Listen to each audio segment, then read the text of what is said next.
Hello people, welcome back into this channel, and in this video I would like to show you the way how to clone an object from your video by Capcut application. So the first thing that you have to do is just go open your project, create a new project, and add the video that you want to clone the object. So here I already have the project as well as the video, and I already have one object that I would like to clone. Let's try to clone this video.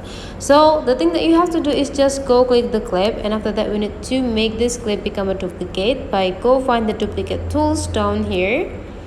And after you make it become a duplicate, now you just need to make the duplicate clip become an overlay clip. Go click this overlay part, and now you just need to drag this overlay clip so that they have same durations and same positions with the main clip.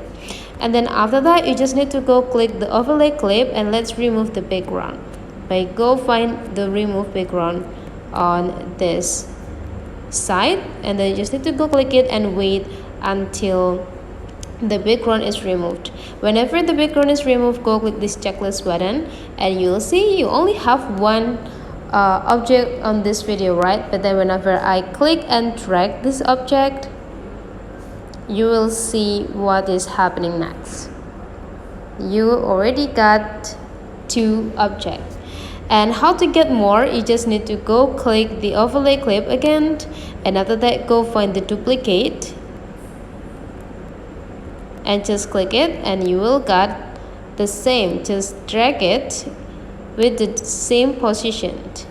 Go click the clip again and drag it into the specific positions that you want to have, and here is the result. So that's the way, guys, how to clone an object with the Capcut application. Hopefully this tutorial today is useful for you, so don't forget to leave some comment, like and subscribe into this channel, and I will see you for the next video.